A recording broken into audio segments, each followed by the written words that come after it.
मांडण्याचे अधिवेशन असतात त्या प्रथेप्रमाणे कॅबिनेट आणि चहापानाचा कार्यक्रम झाल्यानंतर पत्रकार परिषद मुख्यमंत्री महोदय घेत असतात आणि साहजिकच आता उद्याच्या तारखेला 3 तारखेपासून आमचं अर्थसंकल्पीय अधिवेशन सुरू होत आहे। आपल्याला सगळ्यांना माहिती आहे की उद्या आम्ही पुरवणी मागण्या ठेवणार आहे आणि 10 तारखेला अर्थसंकल्प सादर करणार आहे। परंतु अलीकडच्या काळात अधिवेशनाच्या पूर्वसंध्येला नेहमीच आजपर्यंतची परंपरा होती की राज्याच्या मुख्यमंत्र्यांनी सर्व विरोधी पक्षाच्या सन्माननीय सदस्यांना बोलवायचं, विरोधी पक्ष नेत्याला बोलवायचं आणि निमंत्रित केल्यानंतर साधारण काय बाबा महत्वाचे प्रश्न आहेत, काय चर्चा करत विषयाची चर्चा करायची वगैरे साधक बाधक चर्चा होत होती। परंतु अलीकडं एक अलिखित प्रथेप्रमाणे चहापानाला न येण्याचा निर्णय घेतला गेलेला आहे। वास्तविक सरकार नवीन येत असतात, जनतेच्या मनात असेल ते जनता बदल करत असते, काही चांगलं काम केलं तर पुन्हा जनता त्या सरकारला पुन्हा संधी देत असते। असं असलं तरी देखील आम्हाला प्रचंड मोठ्या प्रमाणावर बहुमत मिळालेलं आहे, ही वस्तुस्थिती खरी आहे आणि आमचा सगळ्यांचा प्रयत्न महायुतीचं सरकार चांगलं चालावं, प्रश्न व्यवस्थितपणे त्या ठिकाणी सुटावेत या प्रकारे आमचं सगळ्यांचं कामकाज चाललेलं आहे। राज्यासमोरच्या महत्वाच्या प्रश्नांवर चर्चा पण आम्हाला विरोधी पक्ष नेत्यांची आणि सदस्यांच्या बरोबर करायची होती, परंतु त्यांनी भलं मोठं पत्र, यावेळेसचं पत्र तर आजपर्यंत जेवढे काही विरोधी पक्ष नेते होऊन गेले त्याच्यातलं सगळ्यात मोठं पत्र आज आम्हाला त्यांनी मुख्यमंत्री महोदयांना आणि सरकारला दिलेलं आहे।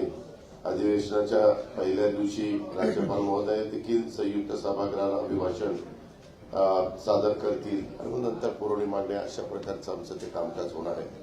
आमची प्रत्येक गोष्टीला उत्तर देण्याची तयारी आहे। आम्ही कुठेही त्याच्यामध्ये आमचं प्रचंड बहुमत आहे, 237-38 आमदारांचं, म्हणजे फक्त साधारण 50च आमदार समोर विरोधी पक्षाकडे आहेत, म्हणून बहुमताच्या जोरावर कामकाज रेटायचं हे अजिबात आम्ही करणार नाही, आमचा तो इरादा पण नाही।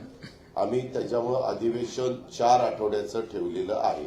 उलट पहिल्या आठवड्यामध्ये जागतिक महिला दिन असल्यामुळे 8 तारखेला पण अधिवेशन ठेवून पुण्यश्लोक अहिल्यादेवी होळकरांची 300वी जयंती असल्यामुळं त्याला एक वेगळं महत्व आहे आणि म्हणून ती पण चर्चा आम्ही त्या दिवसभर शनिवारीचा दिवस असताना देखील ठेवलेली आहे। अशा प्रकारे महायुतीचं सरकार, राज्याचे मुख्यमंत्री आणि त्यांची सगळी टीम हे प्रत्येक प्रश्नाला उत्तर देण्याच्या तयारीमध्ये आहे। आता आरोप प्रत्यारोप होत असतात, आरोपात तथ्य असेल तर जरूर त्याची दखल घेतली जाईल, परंतु कारण नसताना विरोधाला विरोध करायचा म्हणून जर आरोप केले गेलेले असले तरी त्याला किती महत्व द्यायचं हे पण तशा पद्धतीनं ठरवलं जाईल, असं साधारण हे अधिवेशन चालवण्याचा मुख्यमंत्र्यांचा आमचा सगळ्यांचा विचार आहे। आणि त्या प्रकारे अधिवेशन सगळ्या बिलं जी येतील ती पण बिलं चर्चेला यावी, त्याच्यात चर्चा साधक बाधक व्हावी, त्याच्यातनं काही चांगल्या सूचना आल्या तर त्या सूचनेचा पण आम्ही आदर करायला तयार आहोत। अशा या प्रकारे हे सगळं अधिवेशन पार पाडण्याचा निश्चय हा महायुतीच्या सरकारने केलेला आहे। धन्यवाद।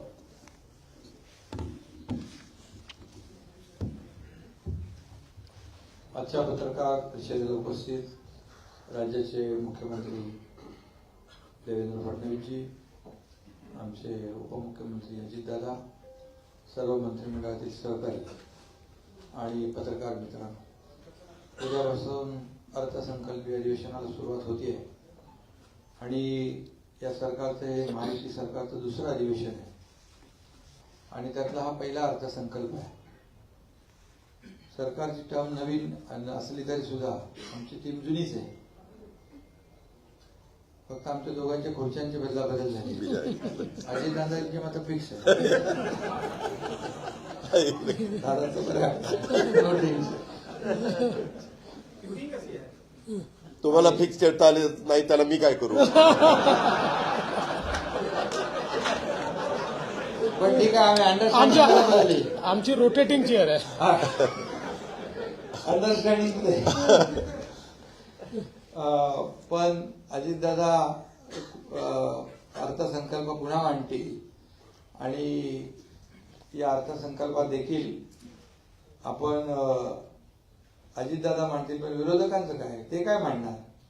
त्यांचा तर व्यर्थ संकल्प सुरू आहे. आणि नुसत्या आता अजितदादांनी सांगितलं की आता सगळ्यात जास्ती आता यांची कागद आलेत का? हो, मोठं सगळ्यात मोठं पत्र आहे. सगळ्यात मोठं पत्र म्हणजे आमदारांची संख्या कमी झाली म्हणून मोठं पत्र का? 1 2 सात 3 सात 4 अंतिम आठवडा का डबल अंतिम आठवडा दिलाय? 6 7 8 हो 9 नऊ पण म्हणजे आतापर्यंतच्या सगळ्यात जास्ती म्हणजे आतापर्यंत काय म्हणत होतो आपण अंतिम आठवडा अर्थसंकल्प, आता डबल अंतिम आठवडा अर्थसंकल्प आहे. ठीक आहे, चांगली प्रगती आहे. आणि विरोधी पक्ष नेता होऊ शकत नाही एवढं देखील जनतेने त्यांचं काम करून ठेवलंय. असू द्या, मी काय त्याच्यावर टीका करत नाही. आम्हाला गेल्या 2.5 वर्षामध्ये महायुतीने आमच्या टीमने चांगलं काम केलं आणि म्हणून महायुतीला दणदणीत विजय मिळाला. 232 आता अजितदादांनी सांगितलं 232 आमदार निवडून आले. 237 हा धरून बाकी 237 म्हणजे लँडस्लाईड विक्ट्री मॅन्डेट जनतेने दिला आम्हाला. तरी सुद्धा कुठल्याही परिस्थितीमध्ये आम्ही हुरळून जाणारे नाही आणि लँडस्लाईड विक्ट्री मिळाली म्हणून आमच्या डोक्यात हवाही जाणार नाही. आम्ही जमिनीवरचे कार्यकर्ते आहोत आणि म्हणून जास्त विजय मिळाल्यामुळे आता आमची जबाबदारी देखील जास्त वाढलेली आहे.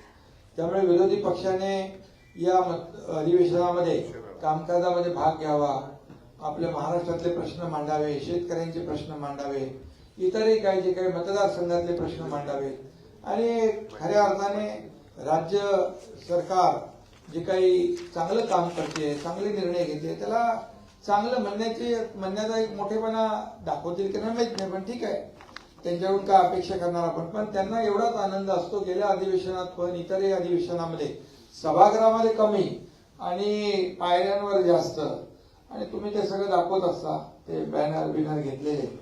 आणि त्यामुळे याच्यात माझं एवढंच त्यांना सांगणं आहे की हे अधिवेशन अर्थसंकल्पीय अधिवेशन आहे आणि अर्थसंकल्पीय अधिवेशन आहे.